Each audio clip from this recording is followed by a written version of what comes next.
Hello everyone. आज की इस वीडियो के अंदर हम स्टैटिक सीरीज़ में समझेंगे कुछ इरोजनल लैंडफॉर्म्स। इरोजन होने के कारण कुछ लैंडफॉर्म्स बनते हैं, उनको अपन समझेंगे। राइट, एक बहुत इंटरेस्टिंग वीडियो है that is going to cover many topics in less time. बहुत कम समय के अंदर बहुत सारे टॉपिक्स के अंदर कवर हो जाएंगे। सबसे पहला कॉन्सेप्ट है हेडलैंड्स का। ठीक है, देखो भाई, ये पूरा का पूरा आपको ओशंस दिख रहा है। यहाँ पे पहले कुछ हुआ करता था, आपको पता है, यहाँ पर कुछ हुआ करता था। यहाँ पर एक रॉक हुआ करती थी, पर क्योंकि लहरों के आने से, बार बार लहरों के आने से वो रॉक पूरी की पूरी खत्म हो गया। ऐसा नहीं लगता यहाँ पर पहले कुछ हुआ करता था, पर ये टूट गया है पूरा का पूरा। राइट, तो ये जो है रॉक्स, ये सॉफ्ट रॉक होगी। ठीक है, और उसके पीछे हार्ड रॉक होगी। राइट, तो ये सॉफ्ट रॉक टूटती गई, फिर हार्ड रॉक आ गई, फिर उसने उसको रोक लिया, टूटने से रोक लिया अपने आप को। राइट, तो जब भी यहाँ पर सॉफ्ट रॉक होती है तो वो टूट टूट कर फिर यहाँ पर लास्ट के अंदर जो बच जाता है दैट इज नोन एज हेडलैंड्स।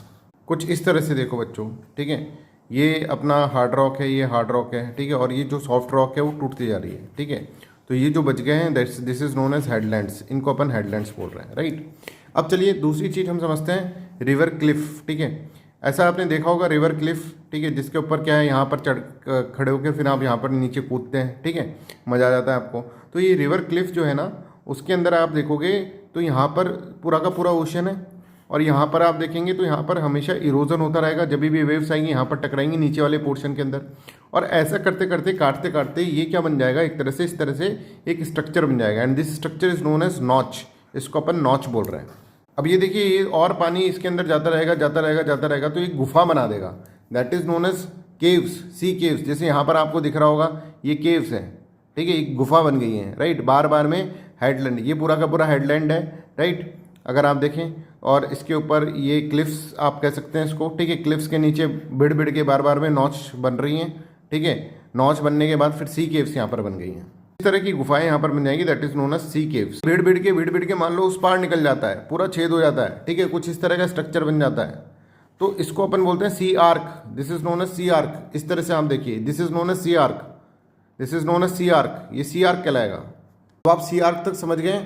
अब ये सी आर्क का ये ऊपर का पोर्शन अगर उड़ जाता है, मान लीजिए, है ना, यहाँ पर और भी तो हैं एजेंट्स, जैसे हवा है। ठीक है, रेन पड़ेगी ऊपर, तो ये वाला पोर्शन अगर उड़ जाता है, इस तरह का कुछ हो जाता है। राइट, तो यहाँ पर ये अलग से बन जाएगा, that is known as what, that is known as stack. इसको अपन स्टैक बोल रहे हैं, this is known as stack. अभी स्टैक है, इसके ऊपर क्या होगा, इसके ऊपर इरोजन होगा, इसका इरोजन होता रहेगा, ये छोटा हो जाएगा, कुछ इस तरह से बन जाएगा। ये स्टैक जो होगा वो कुछ इस तरह से, यहाँ पर देखो ये बन गया स्टैक का। ये this is known as stump.